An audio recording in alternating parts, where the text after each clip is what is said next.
gente sempre deseja que a gente possa sair daqui melhor do que a gente está chegando, certo? E isso é um assunto, falar sobre as placas, né, é um assunto que desperta muita curiosidade, muito interesse, e eu percebo que tem muita desinformação.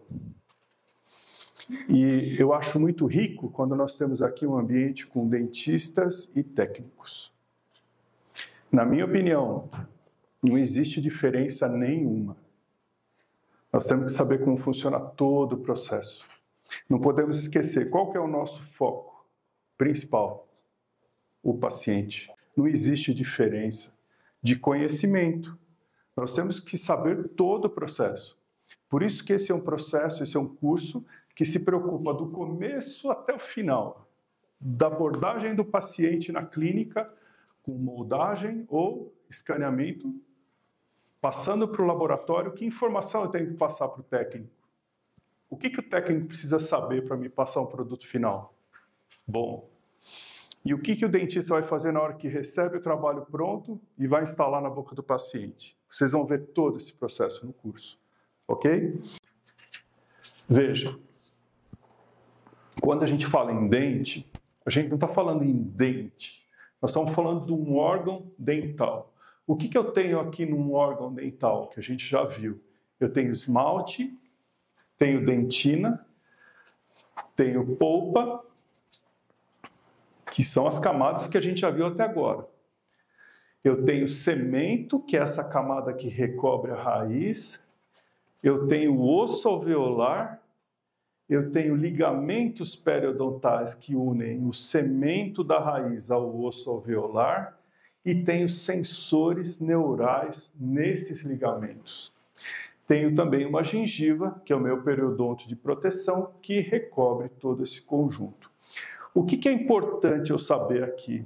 Que eu tenho inervação tanto internamente, nesse feixe vascular nervoso, então eu tenho artéria chegando sangue, veia saindo sangue e nervo para dar sensibilidade. O nosso dente só dói. Eu não sinto mais nada no nosso dente a não ser dor. Se eu colocar frio, colocar calor, colocar doce, colocar salgado, eu não sinto isso. No dente, ele só me responde com dor. Por quê? Porque os meus receptores neurais do dente têm esse efeito de resposta. Porém, eu tenho, tanto em gengiva quanto em ligamento periodontal, sensores nervosos que me dão uma resposta absurda quanto a estímulos. Vamos falar um pouco melhor sobre isso. Já aconteceu com vocês de mastigar um arroz e feijão e achar uma pedrinha no arroz? Quantas mordidas você dá na pedrinha? Meia. Exatamente. Por quê? Tipo um reflexo.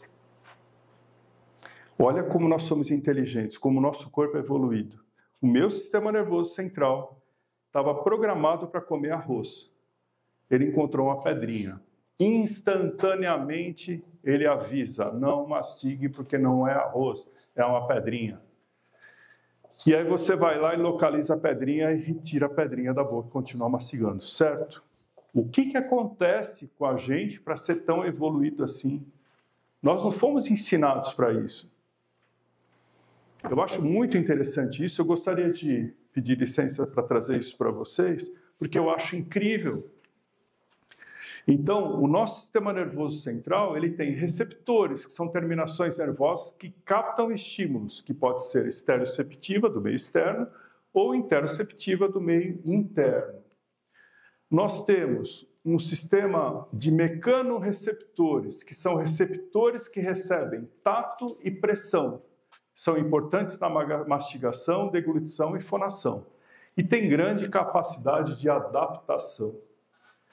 Nós temos os proprioceptores, que são receptores de estímulo do meio interno agora, proporcionam informações nos movimentos e posições de um corpo no espaço, devolvendo as informações no próprio organismo. Por exemplo, músculos, tendões, articulações, labirintos, periodontos, gengivas, principalmente na região de caninos, Perioste e palato duro. Nós temos fusos neuromusculares, são proprioceptores com terminações sensitivas e motoras próprias. Os estímulos podem partir do sistema nervoso central ou do próprio músculo, quando ele muda de tensão. Vamos falando da pedrinha. Nós temos mecanoceptores, são receptores que recebem tato e pressão. Vocês já ouviram falar em estereognosia ou estereognose? Isso é muito legal. É a capacidade que nós temos de perceber tato e pressão sem a visão. Eu não estou olhando. Então, por exemplo, desculpa, estica o braço para mim. Se eu pedir para você fechar os olhos, fecha os olhos, e eu colocar meu dedo aqui e aqui, você consegue perceber a extensão, a distância que está um dedo do outro? Consegue perceber? Eu consigo porque eu tenho mais ou menos uma noção. Exatamente. Então, você tá pondo a mão. Exatamente. Você tem essa noção. Agora fica de pé, por favor. Se eu colocar, vira assim de lado para eles. Se eu colocar um dedo aqui e outro aqui, você tem essa noção? Também não. Menor? Bem menor. Se eu for aproximando, menor ainda? Obrigado. Nós temos no nosso corpo todo receptores neurais de tato e pressão. Só que quando a gente vai para dentro da nossa boca, essa acuidade, essa excelência em captação de estímulo é tão grande que eu consigo só com a língua sentir, desenhar a pedrinha do arroz. De tanta capacidade que eu tenho de interpretação do objeto que eu tenho lá. Então, a nossa boca, ela é muito rica de informações neurais, que passam informações para o nosso sistema nervoso central. Por isso, tudo que a gente fizer no nosso dispositivo está altamente ligado no sistema nervoso central. Altamente ligado. O que, por exemplo? Guias. Guias. Então, veja, a estereognosia, a estereognose dentro da nossa boca é muito maior do que no nosso corpo. Muito maior. A boca é um órgão de emoção muito forte, não é? Porque a gente tem muita sensibilidade na boca, certo? O que eu tenho mais ainda? Só para terminar essa parte mais chata. A aferência, que é a condução do estímulo do meio externo ao meio interno, captado por esses receptores do sistema nervoso central. No sistema nervoso central se registra, classifica e coordena o estímulo e a resposta conduzida através da eferência do órgão. A eferência é essa resposta do estímulo. Estou falando da pedrinha e vai ser do nosso dispositivo.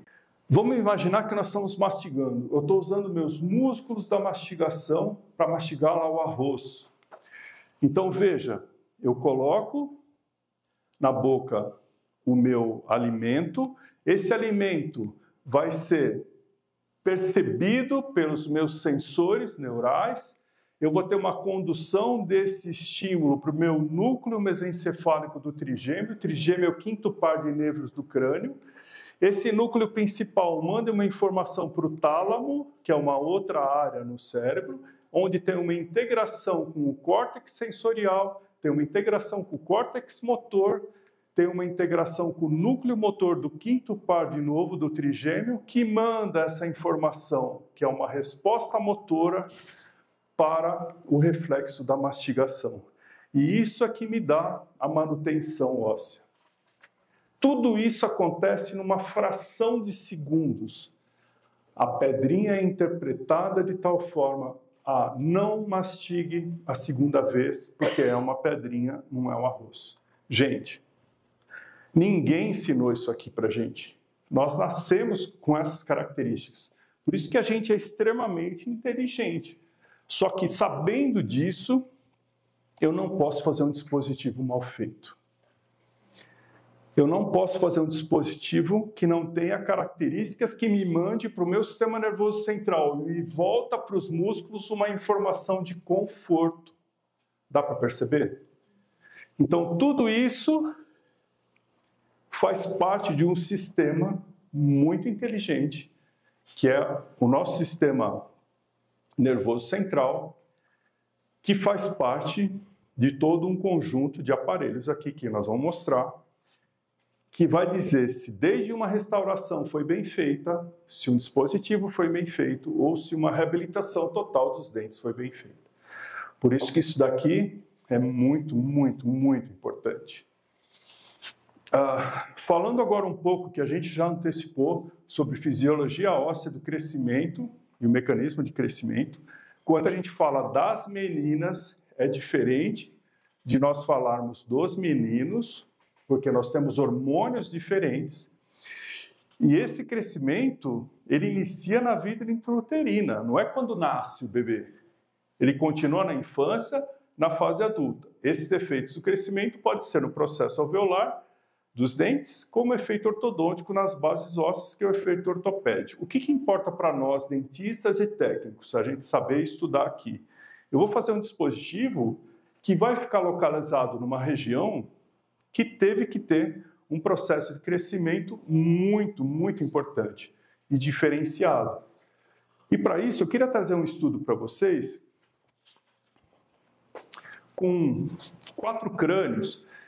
Esse é de um recém-nascido, esse é de uma criança que morreu aos 5 anos, esse é de um adolescente que morreu aos 14 e esse último de um adulto. É claro que do recém-nascido nós temos pouca informação para trazer. Mas eu gostaria de chamar a atenção para vocês, dividindo esses crânios em 3 partes. A parte do cérebro, a parte superior, o terço superior, ele pouco muda. Porque você vê, não sei se vocês já repararam, mas toda criança é cabeçuda. É muito bonitinha. Mas por quê? A gente nasce já com esse sistema nervoso central nosso, essa parte cerebral muito evoluída. Graças a Deus.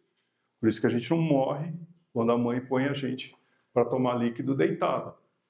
Quando nós olhamos agora o terço médio, você percebe que teve um crescimento, mas esse crescimento do terço médio da face se dá mais pelo estímulo de visão e respiração.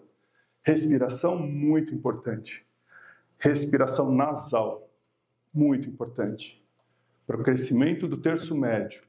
Agora, o terço inferior, se nós falarmos em mandíbula, ele cresce demais. Então, olha isso. Por que a mandíbula cresce e precisa crescer tanto? Porque ela nasce muito pequena. Todo bebê nasce classe 2. Sabe o que é classe 2? De Engel, de orto, com a mandíbula pequenininha? Vou mostrar. Aí, ela tem que crescer muito para chegar na fase adulta e receber esses dentes permanentes gigantes. E que estímulo precisa ter para crescer tanto assim? Mastigação. Então, a mastigação que a gente estudou agora é muito importante para crescer o terço inferior da face.